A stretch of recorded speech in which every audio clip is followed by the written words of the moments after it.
Hola amigos, ¿cómo están? Buenas noches. Un cordial saludo desde aquí, Atlanta, Georgia, en los Estados Unidos. Soy el doctor Alejandro Navarrete, director clínico del Instituto de Consejería de Atlanta. Y bueno, pues el día de hoy, jueves, vamos a conversar con Ítalo Macha, el doctor Ítalo Macha, peruano, psicólogo peruano, y vamos a hablar un poquito sobre el amor en general y la biología del amor, ¿verdad? Cómo nos enamoramos, por qué nos enamoramos de él, de ella. Pero bueno, bienvenido, Ítalo. No, gracias, qué gusto estar acompañándote y sobre todo aquí en toda esta audiencia tan grande que vamos a tener y sobre todo hablar de una parte que muchas veces no es muy comentada acerca de cuál es el impacto biológico de los neurotransmisores cuando uno se enamora, por qué aguanta lo que aguanta y bueno, muchas cosas más que vamos a poder conversar en esta noche. Es cierto, Ítalo. Tú sabes, una de las cosas que me fascinaban mucho desde que era estudiante de psicología ahí en Lima era pensar por qué escogemos a la persona que escogemos, ¿verdad? Cuando vamos a una fiesta, a una reunión, hay muchas personas, diríamos, que te pueden interesar, que te pueden parecer atractivas y qué sé yo, de una fiesta de 50 personas, quizás hayan 5 que sean como que las más atractivas, que van un poco con tu perfil de el hombre o la mujer atractiva físicamente, ¿verdad?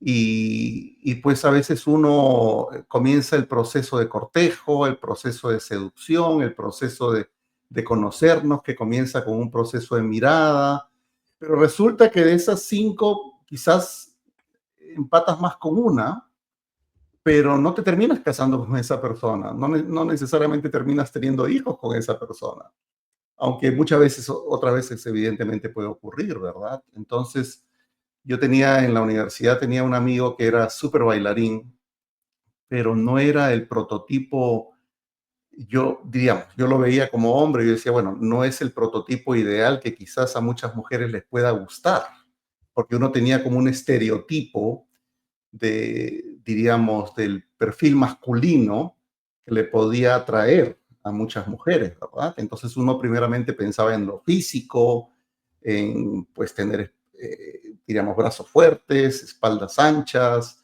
y todo lo que uno pensaba, de repente cara bonita o qué sé yo, ¿no? Entonces, pero este amigo que yo tenía era un amigo pues que en verdad no era del prototipo que uno diría, que uno diría, bueno, pues es un tipo atractivo para muchas mujeres, pero curiosamente, fiesta que íbamos, él siempre salía con una muchacha, siempre, siempre, siempre. Entonces, claro, yo de muchacho pensaba, bueno, entonces quizás haya que aprender a bailar para tener O ese, desarrollar otros recursos, o cuáles eran los recursos, trataba como de analizar un poquito cuál era el recurso de diríamos, de esta persona que pues coqueteaba con todas las mujeres, era muy atractivo, diríamos más emocionalmente, quizás conectaba, a las muchachas le gustaba bailar con él. Y yo decía, claro, no todas las muchachas pues terminaban teniendo una relación con un bailarín, ¿verdad? Con el bailarín de la fiesta. Pero yo pensaba en ese momento, era como que era el punto de entrada, diríamos, el saber bailar, ¿no? Entonces, Um, y eso era una de las cosas que me preguntaba, ¿no? ¿Cómo un tipo, diríamos, no con el prototipo masculino de belleza, sino yo diría todo lo opuesto, podía, diríamos, salir, frecuentar con muchachas en todas las fiestas, ¿no? Y era un picaflor, como le decían algunos, y pues salía y siempre tú lo veías, después de la fiesta lo veías ahí bien con una muchacha, ¿no? Y eso era la parte como que era interesante, ¿no? Entonces, cómo ese efecto de seducir o diríamos de inicial, de qué hace que alguna persona pueda empatar o pueda compatibilizar el mismo día que se ven en una fiesta, ¿verdad? Y entonces esa fue como mi primera entrada. Yo en ese tiempo no sabía que iba a ser terapeuta de pareja, simplemente quería ser psicólogo en ese momento, ¿verdad? Ahí en el Perú. y resulta que ese era parte de mis estudios de observación de la conducta humana, ¿no? Entonces, pero era como la parte inicial, ¿no? ¿Por qué nosotros terminamos de alguna manera enamorándonos? ¿Y cuál es el efecto? ¿Cuál es diríamos, el secreto del amor? Y así comenzó un poquito la historia de todo eso. Y estamos hablando de hace muchos años atrás, cuando pues yo era estudiante, ¿verdad? Me imagino que tú muchas veces también te has preguntado eso, y mucha gente que nos está escuchando ahora, que me imagino pueden hacer sus preguntas ahí, pueden escribirlas en el chat, podrán decirnos finalmente, bueno, ¿habrá algo que tenga que ver con el enamoramiento? ¿Habrá una cuestión biológica? ¿Es una cuestión meramente psicológica? ¿Es una cuestión de frecuentar a alguien en tu entorno social? ¿O tiene que ver mucho con nuestras historias de apego, de alguna manera? Entonces, eh, cuando comencé mis estudios de terapeuta de pareja, comencé a estudiar a Helen Fisher, y ella tuvo una presentación interesante en California, en uno de los eventos que estuve, y me pareció fascinante. Ella hablaba de tipos de personalidad y la biología del amor y cómo el cerebro se enamora, ¿verdad? Porque uno en realidad se enamora con el cerebro, uno no se enamora con el corazón, y esa es la parte interesante, porque uno cuando está enamorado y en esta primera etapa de enamoramiento, uno le dice pues, a la persona con la que estés, le dices, pues te amo, te quiero, eres la persona más importante, como no te conocí antes, tengo maripositas y siento cosas que antes no sentía y cosas así, ¿verdad? Y uno no le dice a esa persona, te amo diríamos, con todo mi cerebro. Uno dice, te amo con todo mi corazón. Pero lo cierto es que uno no ama con el corazón. Uno comienza a amar en este proceso de construir el amor con el cerebro, que tiene que ver muchísimo en todo esto, ¿no? Entonces, así comienza la historia. Hay una parte compleja, que yo no sé si yo le digo a mi esposa, mi amor, yo te amo con todo mi cerebro. No, no sé si lo vaya a tomar bien, me dice, y a mí que me importa, ¿verdad? Sonaría un poco raro, ¿verdad? Sí, sí, o bueno, pero yo le diría, bueno, pero estoy siendo lo más transparente posible, o sea, no te amo con mi corazón. Uy, que eso sería un dolor terrible, ¿ah? Sí, Pero es cierto, bueno, es cierto. pero lo real es que verdaderamente uno se enamora desde el cerebro, con el cerebro, y, bueno, y se espera tener cerebro también para mantener la relación por buen tiempo. Es cierto, es cierto. Ahora, quiero hacerte la primera pregunta en esta lógica de conversatorio, de entrevista que vamos a poder dialogar, ¿no?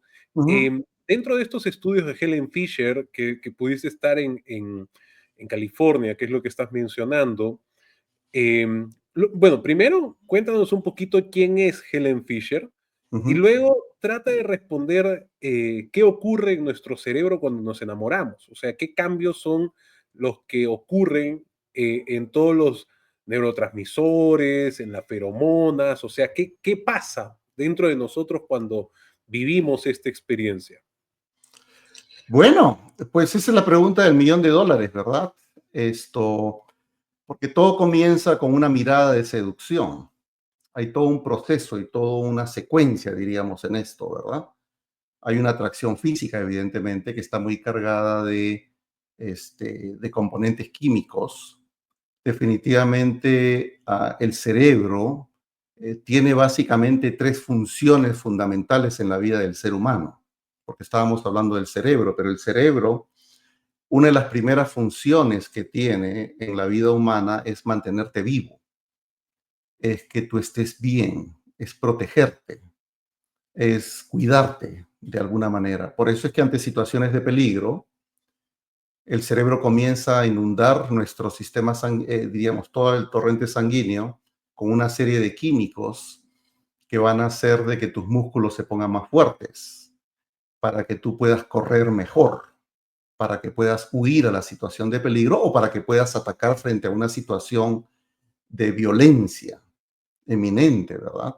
Entonces, por ejemplo, algo interesante ocurre, todo el torrente sanguíneo se concentra más en el tórax, en el estómago, en el pecho, en esa zona del cuerpo. ¿Por qué? Porque De alguna manera el cerebro piensa que si hay una confrontación y tus brazos y tus piernas, que son herramientas de pelea, son armas que van a tener contacto con otra persona, si estuvieran cargadas de sangre y si recibieras un corte o un palazo o algo contundente con cualquier objeto de ataque, tú podrías morir desangrado.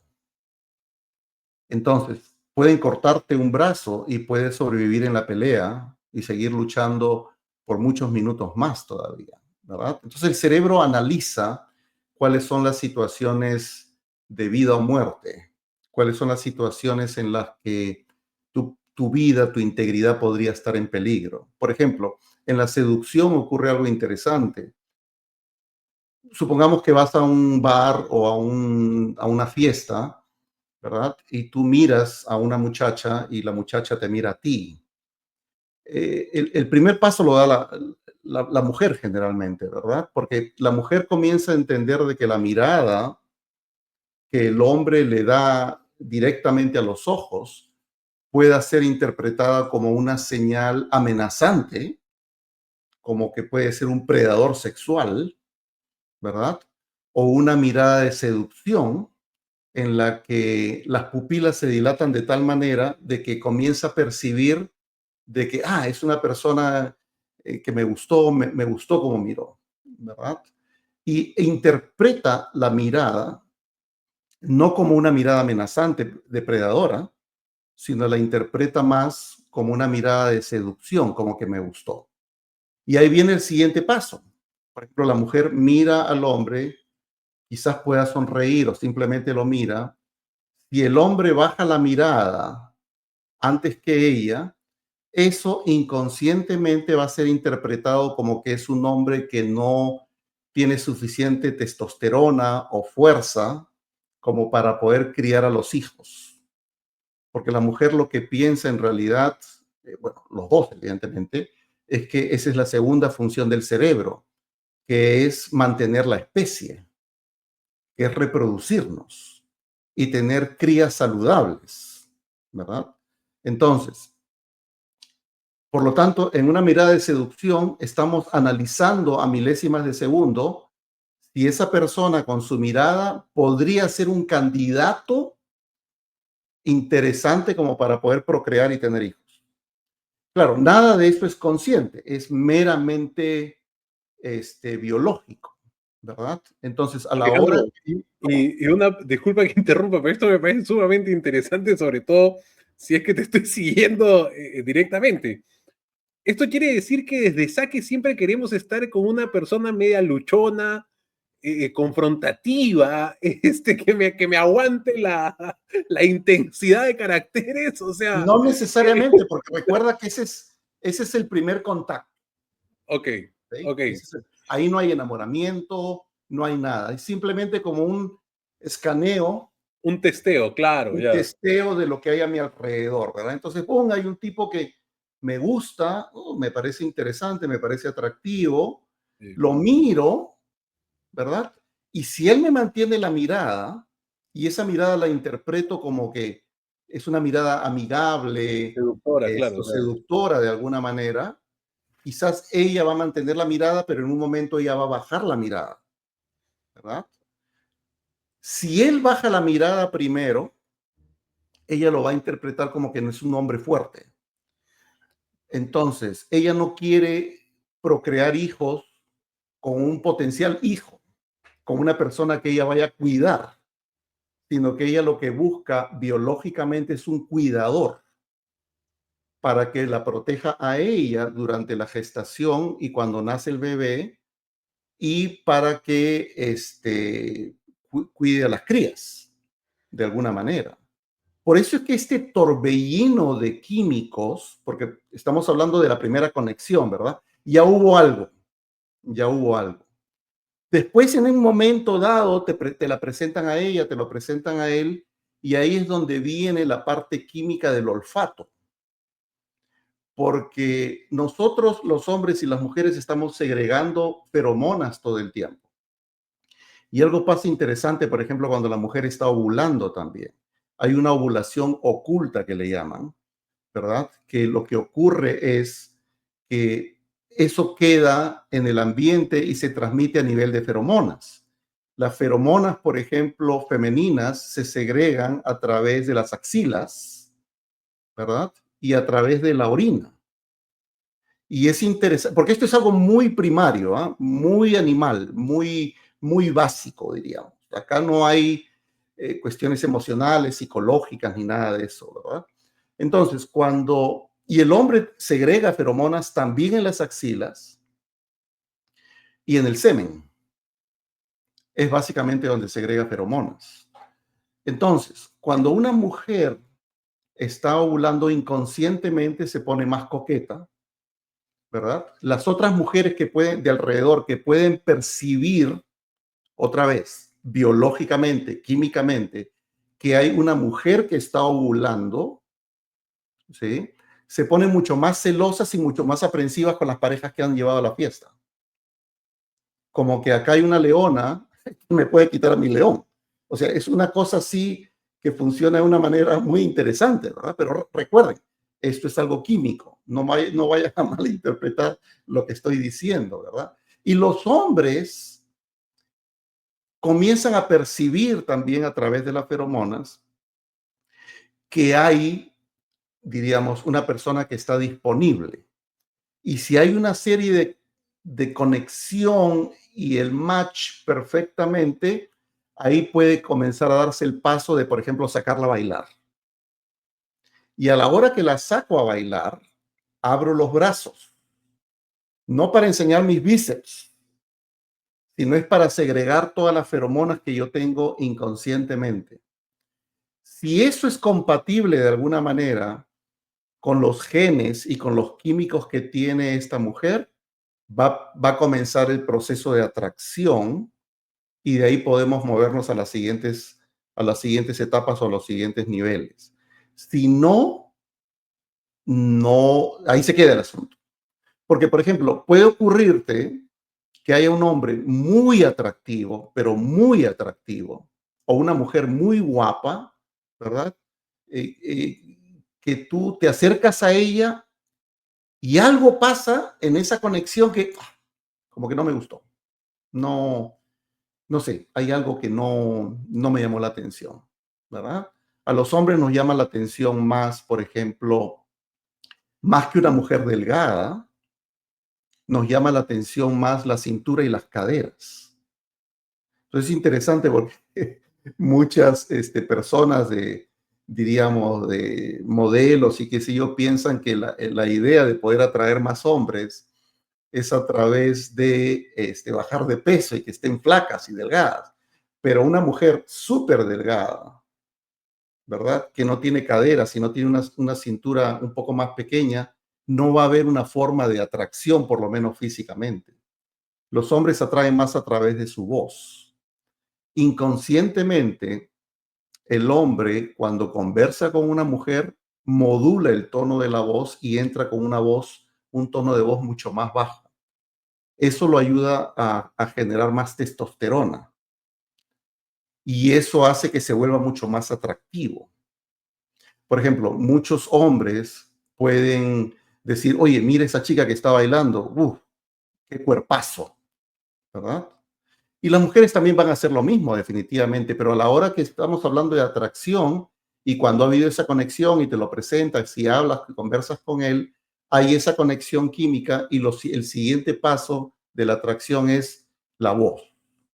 La voz te va a parecer, es como que hay un encanto. Entonces muchas mujeres pueden decir, oye, pues este hombre, Dios mío, la voz que tiene, o sea, comienza la atracción por ese lado. Entonces te das cuenta que hay una serie de conjunciones y de cosas que de alguna manera te van dando una tras otra como para que comience el proceso de que, este es el hombre que me interesa. Por ejemplo, las mujeres, por ejemplo, algunas mujeres que fuman, ¿verdad? La atracción y el signo de feminidad no se da en las nalgas, no se da en la cadera, no se da en la cintura, se da básicamente en las muñecas. la feminidad y la vulnerabilidad de la mujer, como que yo soy vulnerable y como que yo soy muy femenina, ¿verdad? Se trabaja a través inconscientemente del movimiento de muñecas, ¿verdad? Es más, los hombres afeminados suelen quebrar mucho y hacer este tipo de gestos, ¿verdad? Como que la muñeca está quebrada. Y eso es algo que también nos atrae muchísimo. ¿Por qué? Porque es una mujer de alguna manera que esto, pues está ahí, no es que necesariamente está disponible, porque otra vez estamos hablando de los factores previos y de alguna manera está vulnerable como que yo tenga la sensación de que esta es una persona que yo voy a proteger. Y por ejemplo, este amor, porque diríamos, Helen Fisher tiene diríamos, toda una teoría que es muy interesante, que a mí me fascina, ¿verdad? He preparado como un PowerPoint como para darnos cuenta un poquito, porque pues este tema es muy complejo y podríamos pasarnos horas hablando de esto. Ey, Sí. Alejandro, y no me quedó claro una cosa, o sea, antes de iniciar, solamente para como que cerrar esta parte antes de entrar a la visión de amor de Helen Fisher, mencionaste que la primera función del cerebro era el sobrevivir, el tener Sí. una experiencia de sobrevivencia. La segunda función era de poder mantener la especie, o sea, que uno elige a una persona con la cual pueda estar protegida y pueda cuidar, en este caso, a las crías, ¿no? Y la tercera función del cerebro, ¿cuál era? La tercera función es la comodidad.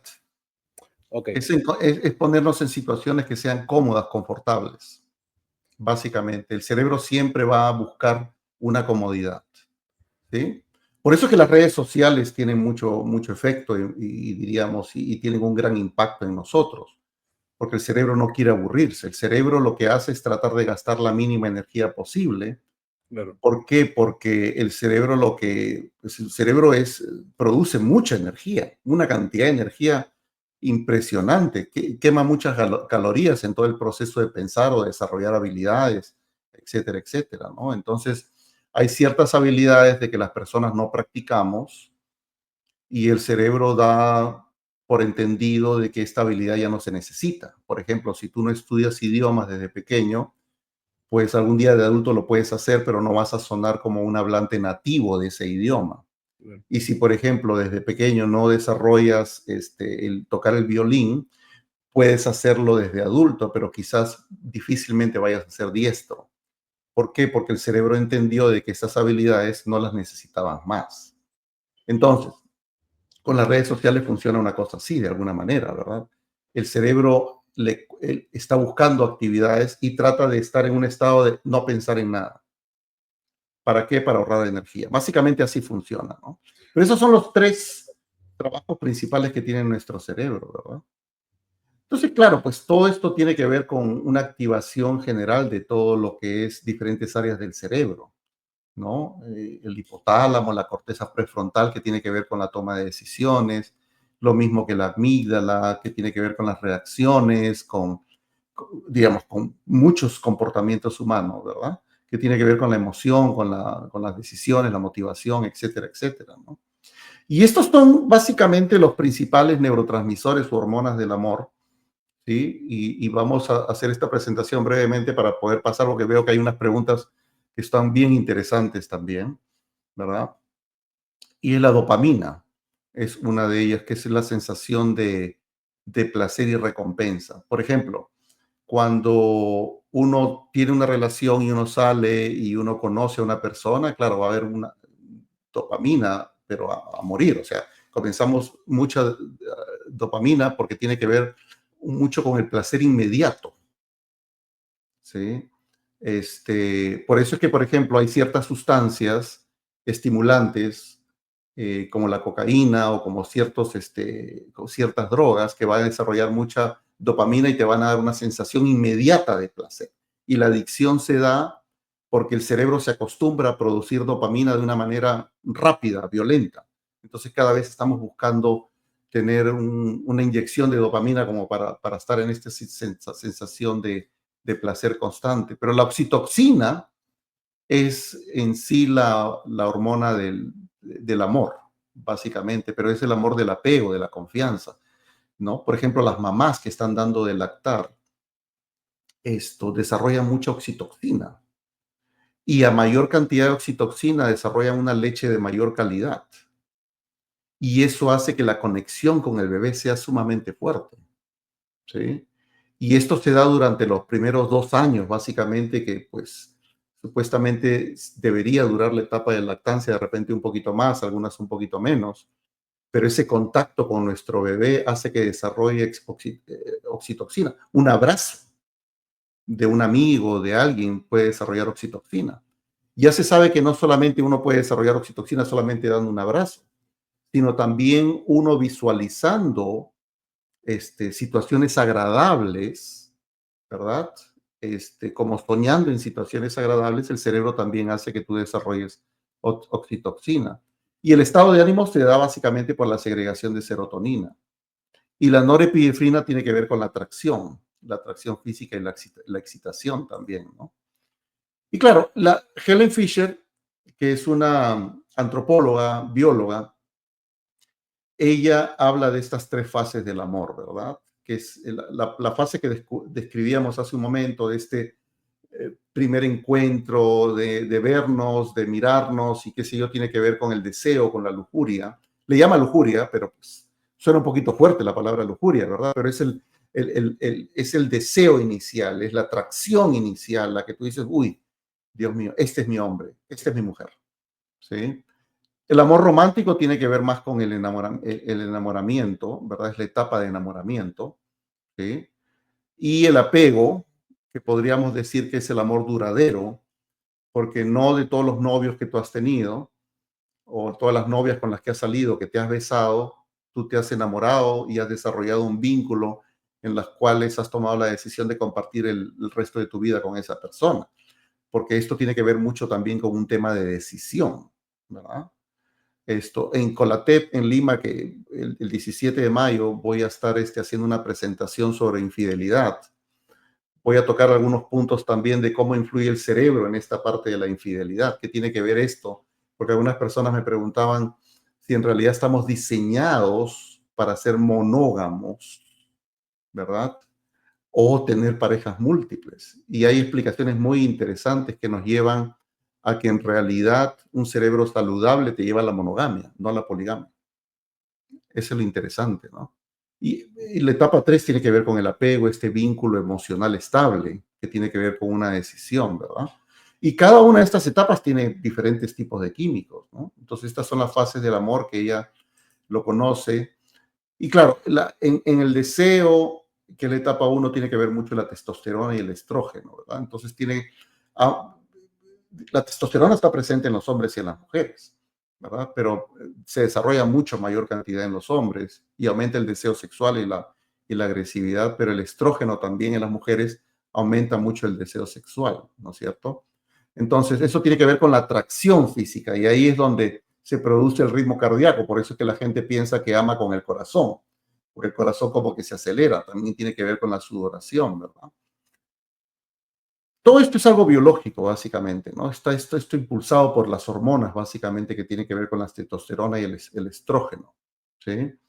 Y diríamos, es parte de una función evolutiva, y es la atracción física y la gratificación sexual, es el placer sexual per se, ¿verdad? De alguna manera. Y el amor romántico se desarrolla básicamente con 2 químicos que son la norepinefrina y la dopamina, ¿sí? Que tiene que ver con el placer, con la recompensa, de alguna manera. Y igual la norepinefrina tiene que ver con la excitación y la tensión. Nosotros nos volvemos obsesivos cuando estamos en esta fase de enamoramiento, ¿verdad? Por ejemplo, yo estoy enamorado, salgo con una persona, yo puedo generar tal cantidad de químicos que yo no me canso. Yo puedo hablar todo el tiempo, puedo estar disponible todo el tiempo, puedo mirarla todo el tiempo, puedo tocarla todo el tiempo, podemos tener sexo muchísimas veces, ¿verdad? En diferentes lugares, en la cocina, en la sala, en diferentes sitios. O sea, es un amor loco. Y lo interesante de todo esto, con toda esta cantidad de químicos que desarrollamos, es que cuando nosotros nos pegamos tanto a esa persona, nos volvemos obsesivos con respecto a la otra persona. Pensamos todo el día en esa persona.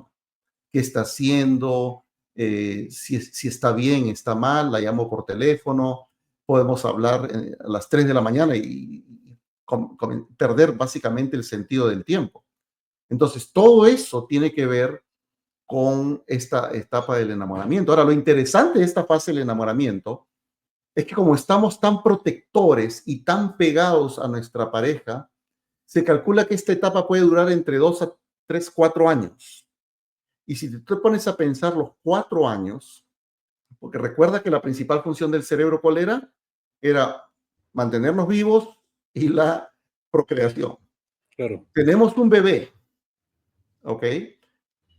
4 años de relación en la que yo me vuelvo súper protector, súper fiel, pienso que estoy con la mujer perfecta, siento mariposas en el cuerpo, en el estómago, no quiero estar con nadie más, solamente quiero estar con ella, ¿verdad? Quiero cuidarla a ella y esa es la etapa en la que ella tiene su bebé, ¿verdad? Ella se siente protegida por mí, siente el calor, la protección, la conexión, porque Alejandro siempre está pensando en ella, hablando en ella, preguntando por ella, está atento de ella. Y ella lo que hace es en los contactos con Alejandro, en los abrazos y en la conexión con su bebé, desarrolla más oxitocina, desarrolla una leche de mayor calidad para que el bebé vaya creciendo fuerte y vaya siendo independiente. Entonces, en los 4 primeros años ya tenemos un bebé que comienza a ser independiente, que ya comienza a caminar, comienza a hablar, puede comenzar a ir a la escuela. Y ese es el momento en el que los químicos bajan. Y es interesante que la mitad de todos los divorcios se dan en los 7 primeros años de vida y de esa mitad se da en los 4 primeros años de relación. ¿Por qué? Porque este ciclo de intensidad, de que ya no es igual como antes, ya es diferente, disminuye con tan fuerte caída que pensamos que acá me dejaron de querer, a una cosa así. ¿Y si tenemos otro hijo, se vuelve a aumentar Se vuelve a repetir, exacto, se vuelve a repetir. O sea que por eso es que los abuelos o los tatarabuelos, pues que tenían 10 hijos, 12 hijos, era el secreto del amor. Claro, pero recuerda que ya estamos no necesariamente en un amor romántico. Claro, Entramos, diríamos, porque esto tiene que ver con generar dopamina y norepinefrina, ¿verdad? Tiene que ver con claro. enfocar la energía y toda tu atención en esta sola persona, que es promover el vínculo de cortejo, sexo, todo para, otra vez, para procrear nuevas crías, ¿ok? Y crías que sean fuertes y saludables, por lo tanto yo los tengo que proteger. Es obsesivo. Pero en la fase 3, porque no es que tú tengas, diríamos, o sea, mucho de esto, este efecto de protección se da básicamente en los 4 primeros años de relación, pero no regresan 10 años después.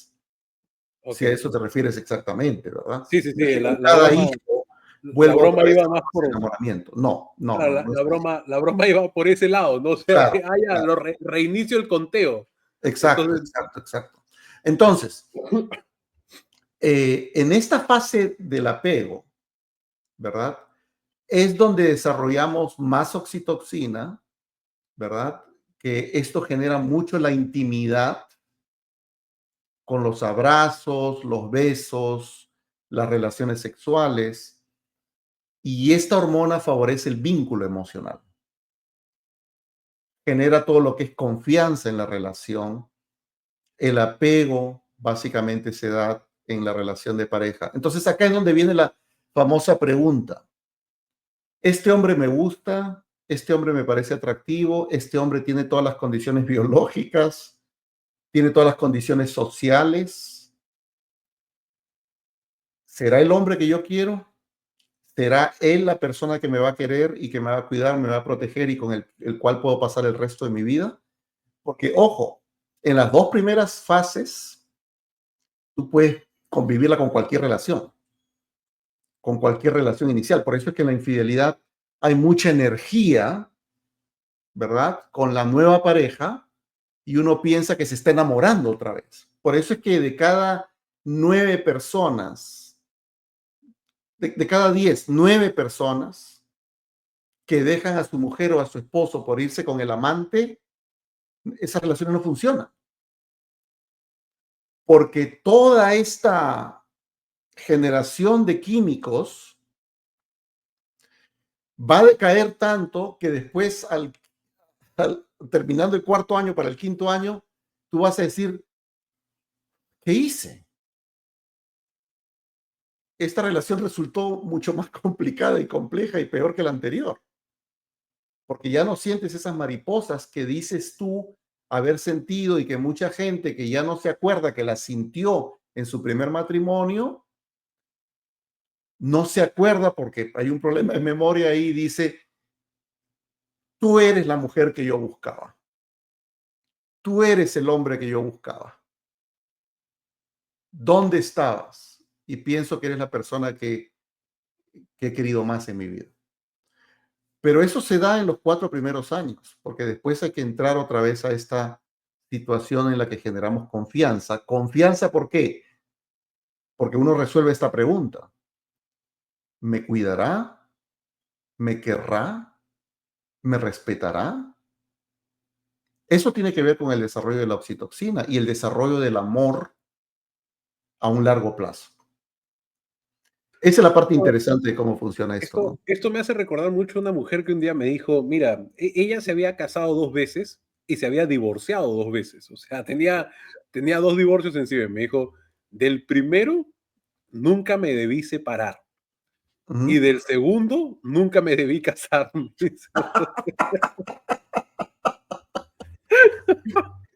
Bueno, Encaja con lo que estás mencionando, por eso es que claro.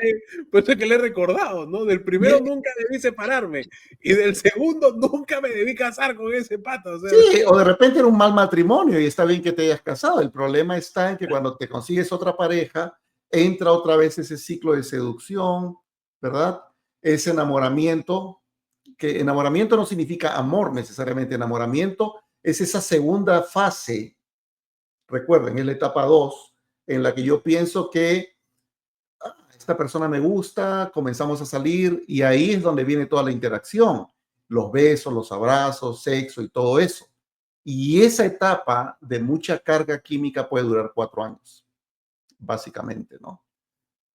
Pero después, otra vez, a la hora que bajan estos químicos, tiene que uno darse esta pregunta y esta respuesta, básicamente, si esta es una persona que estará ahí para mí, para que me vaya a querer, que me vaya a cuidar, que va a ser un hombre protector, que que quiera tener hijos conmigo, quiera tener una familia, que eso es lo que implica todo esto, ¿verdad?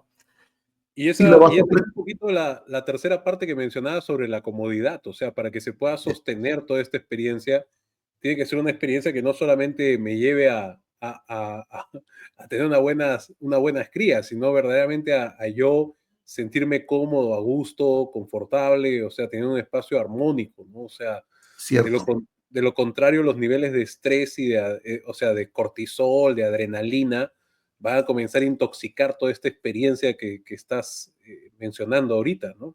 Sí, sí, es cierto. Y la vasopresina que tiene que ver mucho con la relación a largo plazo, ¿no?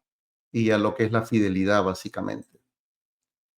Y claro, pues están estos químicos, la oxitoxina, como les digo, y la vasopresina, y tiene que ver mucho con favorecer el vínculo duradero, ¿no?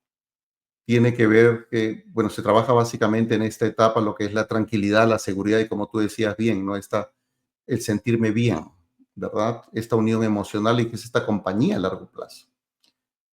Entonces,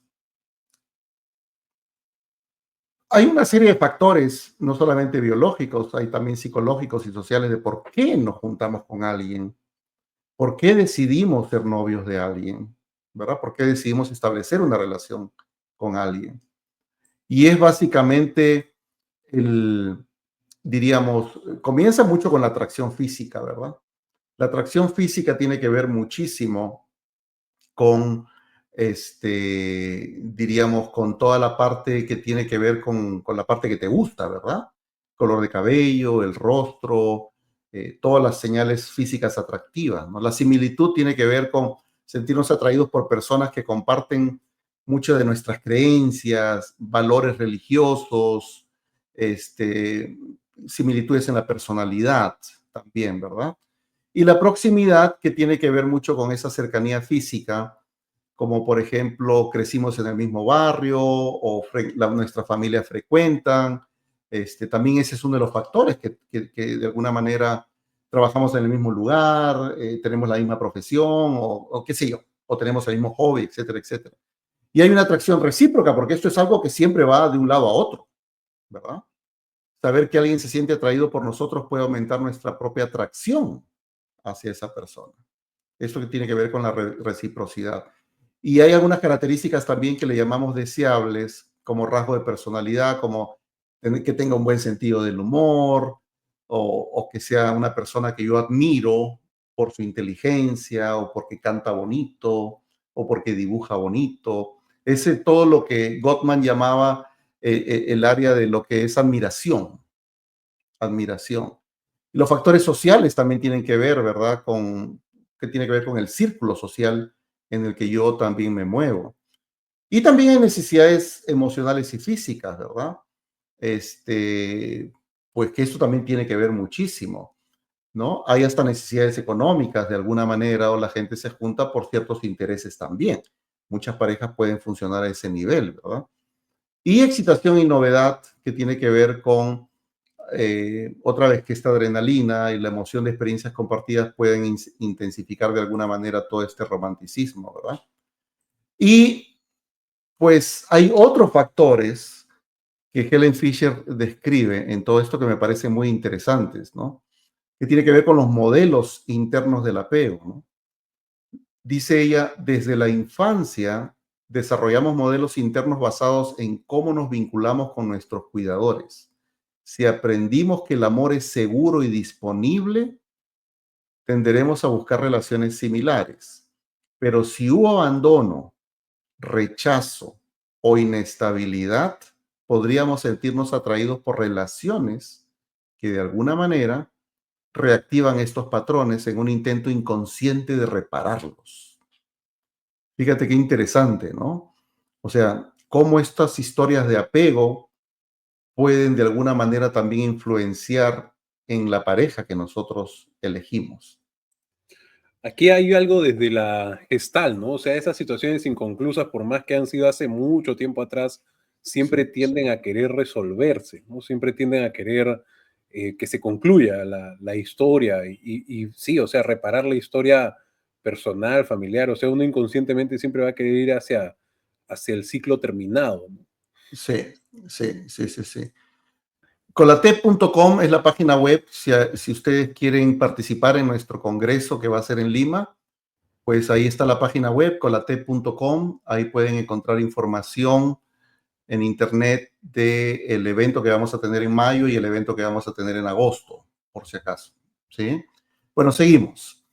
Esto, el, las necesidades no resueltas es otra de las teorías, ¿no? Muchas veces elegimos parejas que representan una oportunidad para sanar heridas pasadas. Por ejemplo, si alguien tuvo un padre frío o ausente, Claro. puede sentirse atraído por alguien distante emocionalmente, intentando inconscientemente hacerlo diferente esta vez, ¿no? La familiaridad emocional.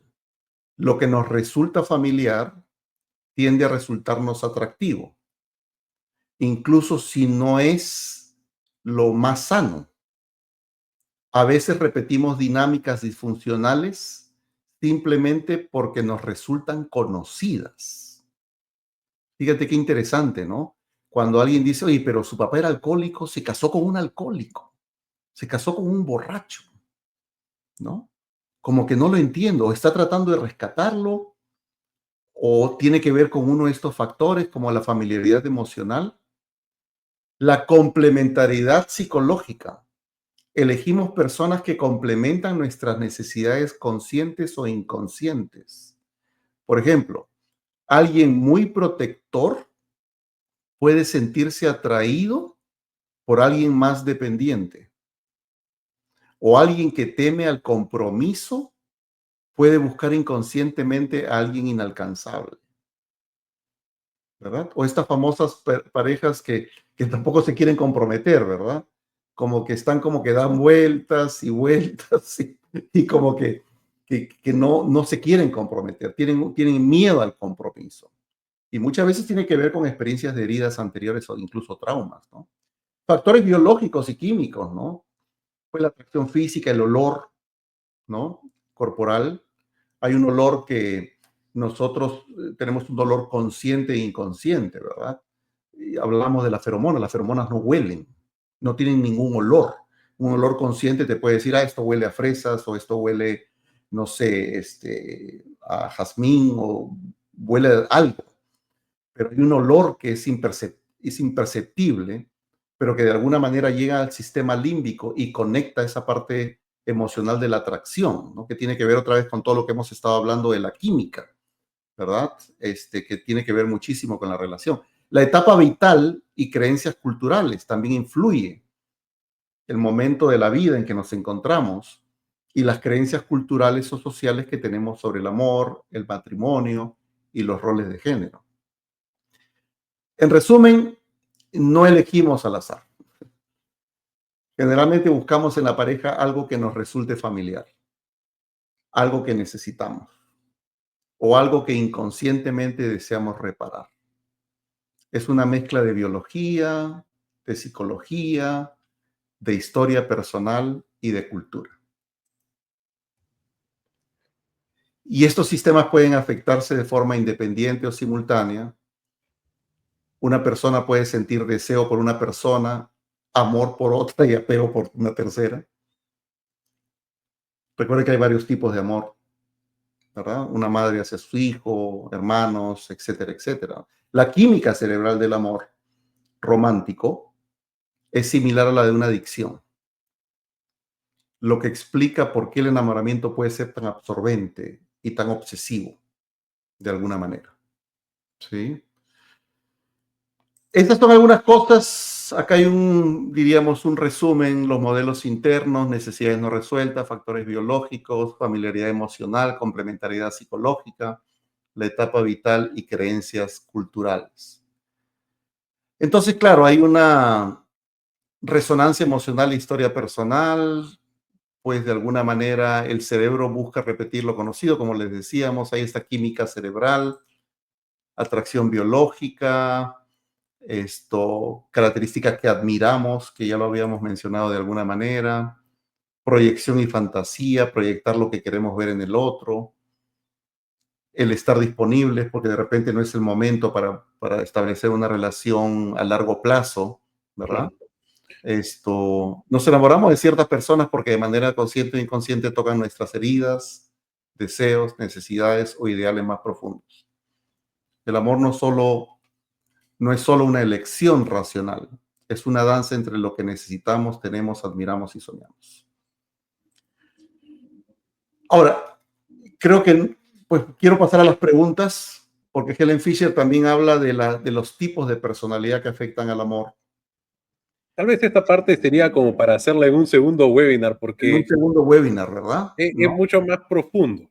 Sí, Sobre todo porque en esta parte, o sea, claro, o sea, no, y de hecho, por eso es que también está el congreso que va a ser en agosto, está el precongreso que va a ser dentro de unas semanas y que vamos a estar hablando no solamente de este tema, sino también de otros temas con diferentes enfoques, desde enfoques desde Terry Real, enfoques desde Esther Perel, y bueno, otros enfoques más que vamos a tener, o sea, que van a enriquecer mucho más la práctica terapéutica y sobre todo abrir la visión como terapeuta, como especialista en parejas, que es necesario tener en cuenta que, pues lo que has mencionado, o sea, nada de esto es una casualidad.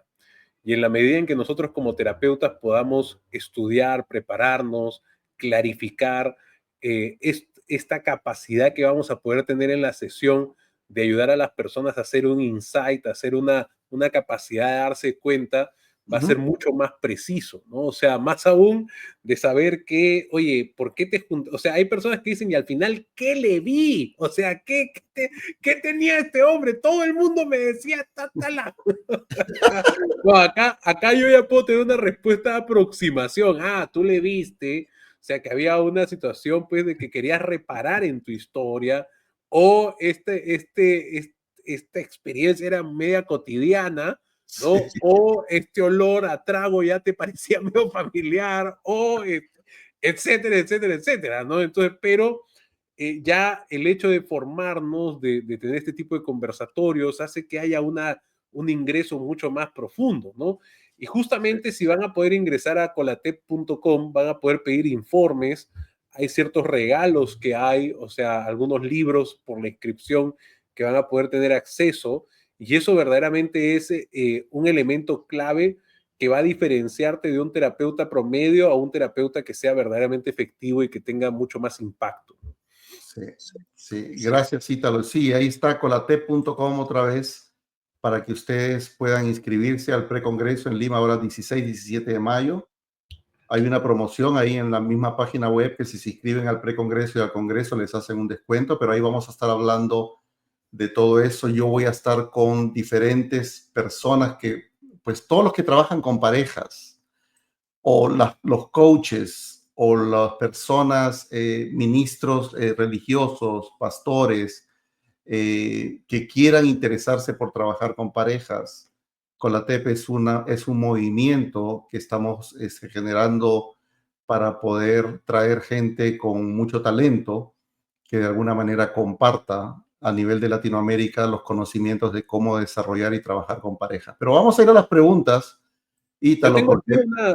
tengo aquí una pregunta que he estado leyendo de Mari Esquivel.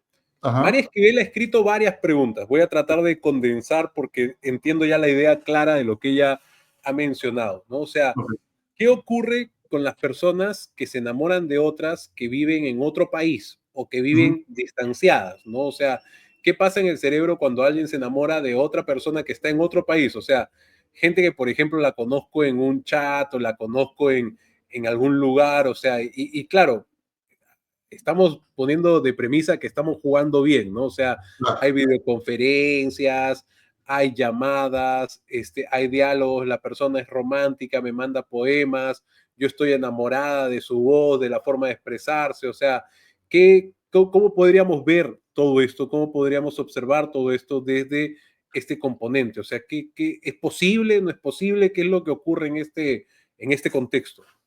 Claro que sí, por supuesto. O sea, hay ciertas cosas que, pues como hemos estado mencionando, el tema del olor y todo eso, que evidentemente pues no va a darse en una conexión por internet. Pero mucha gente que se conecta a estas páginas para conseguir parejas, compañeros, amigos, diríamos o que uno conoce por el Facebook o por diferentes redes sociales, ¿verdad? Comienzan a ver situaciones, porque recuerden que uno desarrolla oxitocina solamente con visualizar, con imaginarse cosas. La mente humana puede llevarte a imaginarte que estás besándote con esa persona o que estás teniendo sexo con esa persona o que te estás abrazando con esa persona, ¿sí? Y el hecho visual, imaginario, hace que tú desarrolles químicos del amor. Ahora, esa es la primera impresión, porque no todos los perfiles que tú ves en Match.com o qué sé yo, o en los perfiles que tú ves la foto, ¿verdad? Y tú muchas veces dices, espérate, espérate, hay que tener cuidado porque la gente siempre pone la mejor foto que tiene. No, uno no pone la foto más fea, ¿verdad? Pero después comienzas a ver el perfil, comienzas a ver una serie de cosas como que te llaman la atención, ¿verdad? Como que comienza a haber una atracción, como que se convierte en un misterio. Y ese misterio de querer saber y descubrir que te produce adrenalina y te produce una serie de cosas, ¿verdad? Una serie de químicos que te llevan a la curiosidad de querer saber porque hay algo que te llama la atención. Entonces, hay un momento en que tú hablas con él, ¿sí? Y en su forma de hablar, en la forma de conectarse, en la forma de responder, en su tema de conversación, en temas afines, y ya comienza a ver, nos movemos en estas tres primeras etapas. Recuerden, estamos en la etapa uno y en la etapa 2 todavía. Entonces, la etapa 2 de enamoramiento es una etapa muy imaginaria, pero que de alguna manera se concreta cuando chateamos, cuando hacemos videollamadas, cuando todo el tiempo me está mandando florecitas o stickers, que te amo, que te extraño. O sea, ahí comienza a haber una conexión emocional, ¿verdad? Pero hasta ahí no hay ningún contacto físico. Claro, yo he conocido gente que se ha conocido virtualmente y ya cuando han comenzado con toda esta parte del cortejo y han pasado al enamoramiento, han dicho, pero ¿y qué tal si nos encontramos en Cancún? ¿O qué tal si yo voy a Lima o tú vas o yo voy a Canadá, a Montreal y nos vemos? Entonces uno dice, oye, espérate, pero ¿será cierto todo esto? Porque hasta ahorita todo esto ha sido virtual, ¿verdad? Pero cuando te encuentras con él y refuerzas todo lo anterior que tú habías ya biológicamente construido, es cuando hay ese empate y pues se van al hotel y tienen un sexo loco, ¿verdad? Y la pasan súper bien. Pero si algo pasa en esa química a la hora del encuentro personal, tú dices, ah, qué interesante, vamos a ser amigos. Y ahí es como se quiebra, ¿verdad? O sea, como que el encuentro personal afianza lo que tu química te ha ido, las señales que te ha ido diciendo, o simplemente te dice, oye, pues metiste la pata. O sea, te quemaste, falsa alarma, ¿verdad? Este tipo no, nada que ver, nada que ver. Entonces, eso funciona así de una manera. Me parece muy interesante la pregunta. Hace un tiempo atrás, acá voy a poner otra de las cosas que en algún momento me hablaron. Yo vengo de una escuela formativa desde parroquias de chibolo, y Sí. algo de esto de la química nos hablaron hace cuando yo era muchachito, que nos decían, no, muchachos, cuidado con el beso con lengua. Así nos hablaban, pues, estábamos de adolescentes de la parroquia, pues, muchachos con más hormonas que neuronas. Cuidado con el beso con lengua, muchachos. Pero, ¿sabes? Cuando también podemos meternos dentro de los estudios de Fisher, oye, que también dicen que hay un tema relacionado con el primer beso. O sea, que como que ese primer beso, ese primer encuentro, ¿no? O sea, que se da, eso también tiene mucho que ver con un tema biológico, bioquímico, no tanto si la persona sabe besar, sino creo que tiene que ver mucho con este match en las feromonas que se tienen que haber, y si yo me siento cómoda con el beso, con el olor, con la persona. Y dentro de este punto quisiera que nos hables un poco.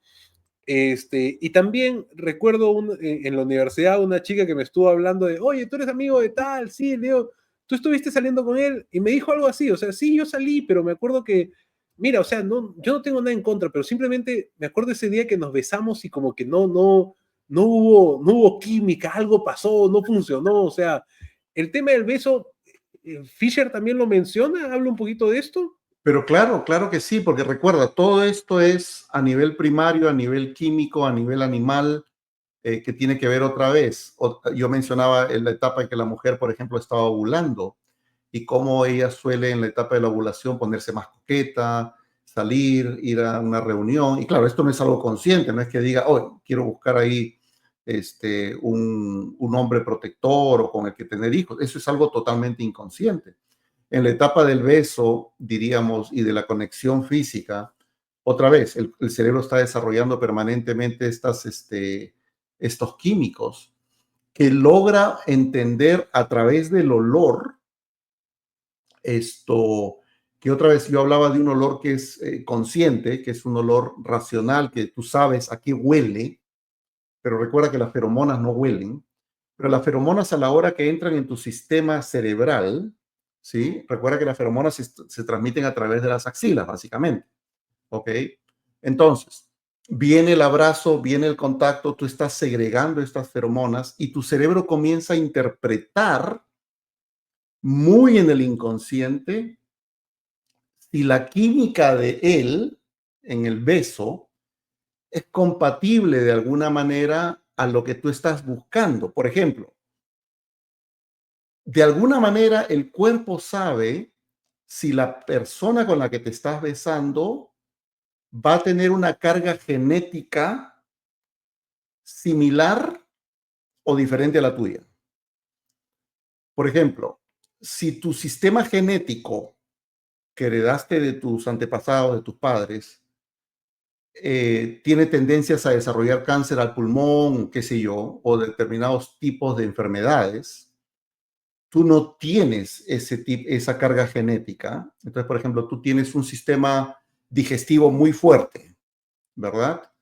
Y al tener un sistema digestivo muy fuerte significa que tus sistemas de defensa van a ir de alguna manera a poder defenderse bien ante cualquier enfermedad posible del sistema digestivo. Si las feromonas que tú captas detectan que que él también o ella también tiene ese sistema de defensa genético, va a haber un rechazo.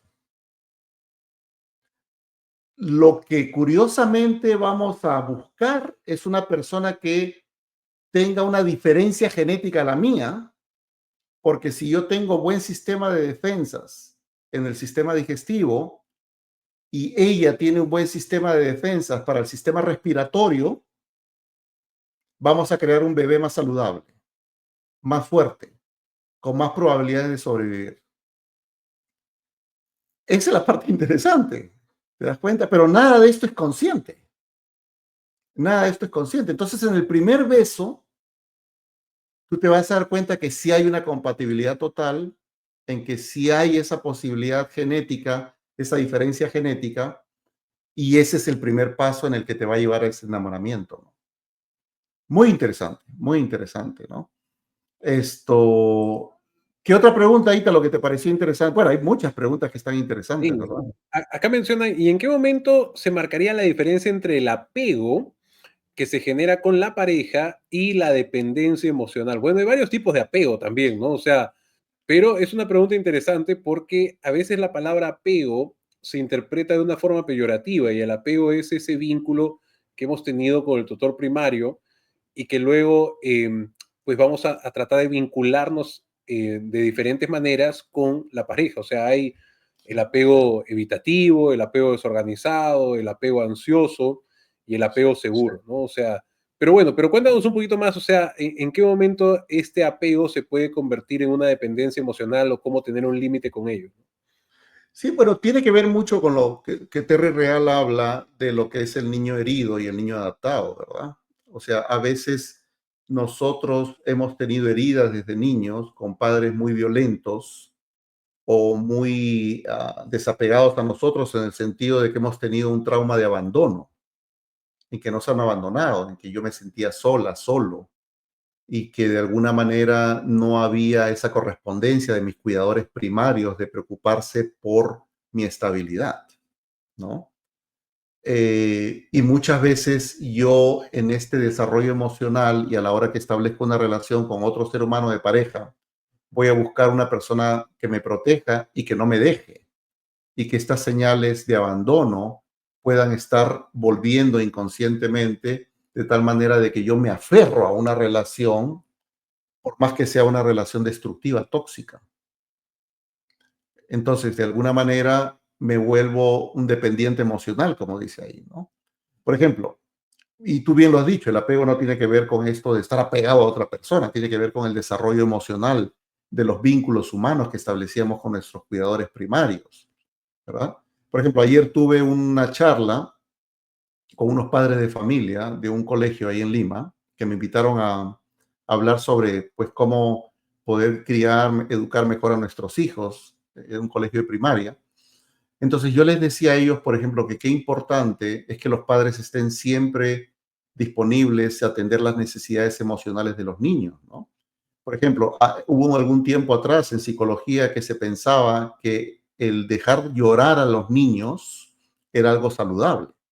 Habían psicólogos que decían, déjelo llorar, no lo cargue de la cuna a su bebé, porque si lo carga de la cuna, uh, usted no le está enseñando a ser independiente, ¿verdad? Y lo va a acostumbrar a los brazos. No sé si alguna vez alguien escuchó eso. Pero entonces decía, déjelo, que llore. Eso le va a hacer bien a sus pulmones, ¿verdad? Pero ya hay estudios que se dicen que el bebé no reconoce que está fuera del vientre materno los primeros 9 meses de vida. O sea, para un bebé menor de un año, él siente que todavía es parte de la mamá. Él no se siente como una personita que está fuera del vientre de la mamá. Por eso es que el niño comienza a explorarse, y una de las cosas que más vemos en los niños es cuando se chupan los dedos del pie.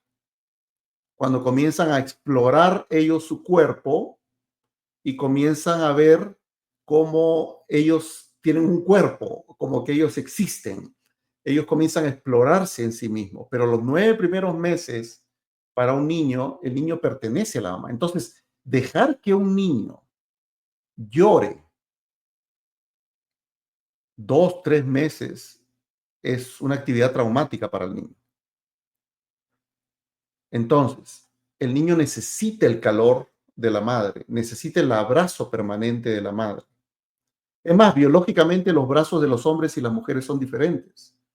¿Por qué? Porque el brazo de las mamás, de las mujeres, está construido para poder abrazar a los niños de una manera tal que sientan el calor materno.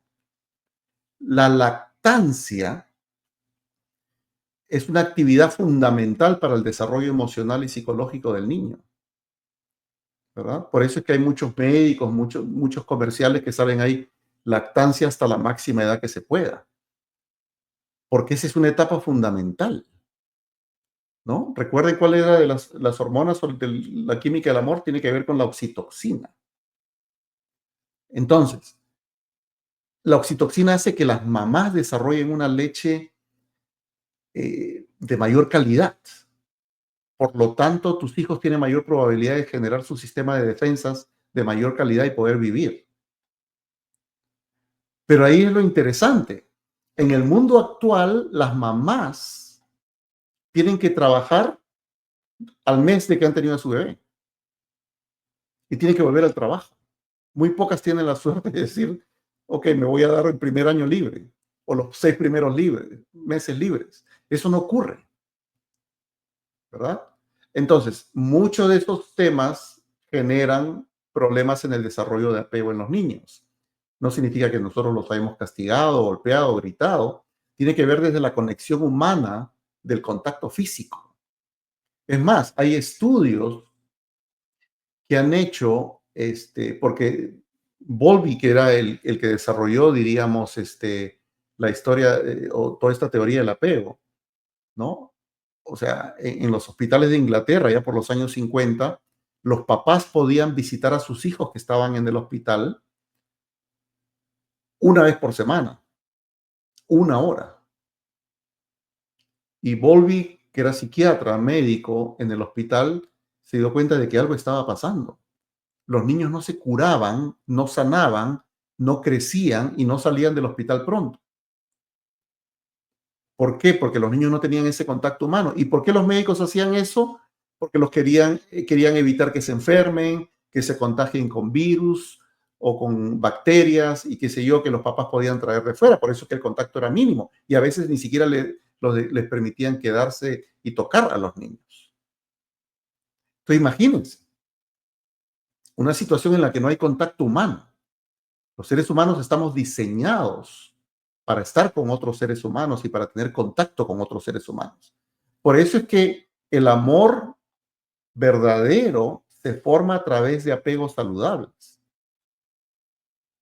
Y hay que desarrollar calidad de vida, relaciones saludables para que desde niños, porque los buenos matrimonios no se forman desde que uno es adulto. Los buenos matrimonios comienzan desde que uno es niño. Hablar del tema de las emociones. O sea, acá ahorita lo tenemos para poder hablar muchísimo de todo esto. Pero bueno, ¿qué otra cosa hay ahí terminando, Ítalo? Creo que hay una pregunta más de Jesús Ordóñez que nos dice, ¿cómo ayudar a personas con un apego desproporcionado a su pareja y justifican los actos de cualquier forma? Uy, este tema Sí, pues, está muy relacionado con los límites, ¿no? O sea, sí, con cómo tomar conciencia de los límites. sí, sí, sí, sí, sí. Bueno, pero yo creo que ese es un tema para otro webinar, definitivamente, porque tiene que ver Sí, otra vez con estas heridas de apego y diríamos, trauma. Tiene que ver mucho con... yo creo que ahí al menos como para dar un pequeño un pequeño parche, como se dice en terapia. Algo que ayuda mucho, Jesús, es que la persona tome conciencia de cuál es la relación que merece, cuál es la relación que verdaderamente quiere. Y dentro de lo que, por ejemplo, el maestro Terry Real va a mencionar es ayudar a esa persona a poder alzar la voz de protesta. Sí. De lo contrario, no van a haber cambios. Eso es un poquito lo que podríamos aproximarnos a este Claro. elemento. Es el principio de la autoestima en demasía, en su estado de grandiosidad, es bajar al que está arriba y al que está abajo subirlo para que haya un equilibrio, ¿verdad? De respeto, de amor, de confianza. Es básicamente, esencialmente eso lo que dice Terry Real, ¿verdad? Bueno, ahí está Mari también, como siempre, desde México saludándonos, Ítalo. También la vi por ahí a Marta también, que nos estaba saludando. Ella siempre tan generosa, diciendo, aprendiendo de los mejores. Gracias Marta por ese cumplido. Y esta pregunta no sé si la contestamos de Jesús. Sí, es la que acabo de Ok, mencionar. ok. Bueno, Esther también, yo creo que han estado muy contentos. Pues les agradecemos muchísimo. Ojalá que los terapeutas de pareja y las personas que trabajan con parejas puedan participar en Colatep y puedan compartir y vernos en Lima personalmente, pero también vamos a estar virtualmente.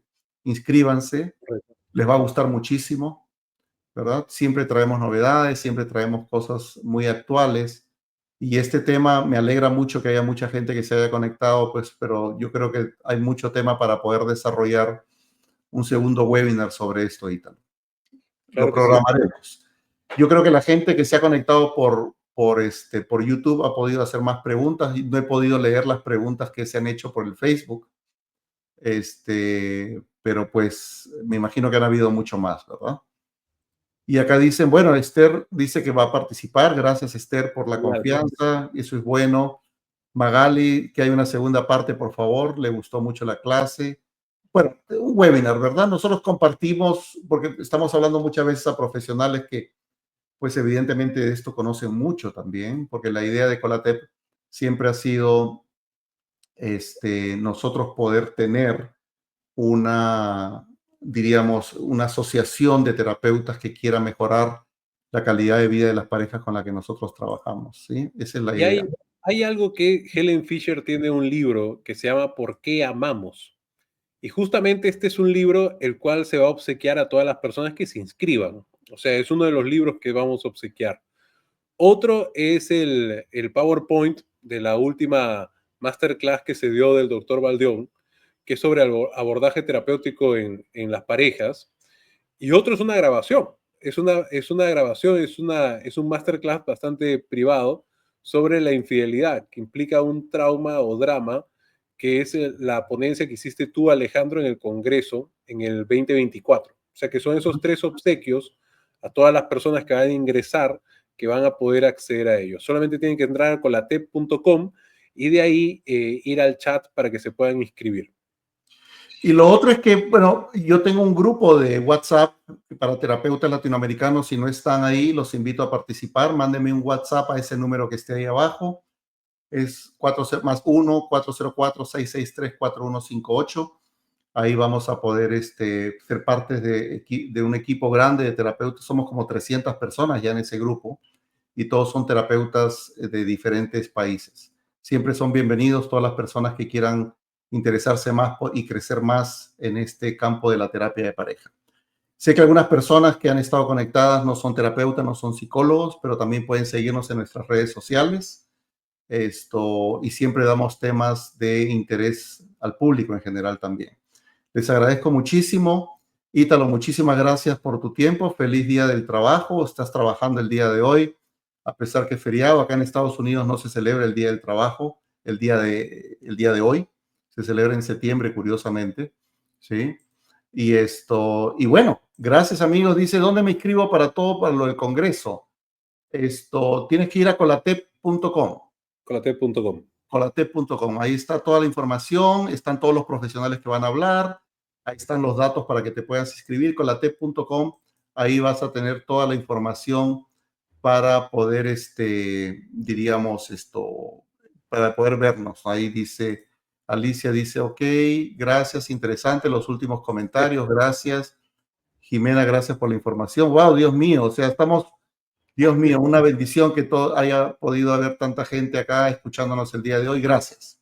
Les mando un cordial saludo, amigos, que Dios los bendiga, que Dios los cuide. Y bueno, nos vemos pronto, Ítalo. Cuídate, nos estamos viendo. Bendiciones. Gracias. Hasta luego entonces. Cuídense.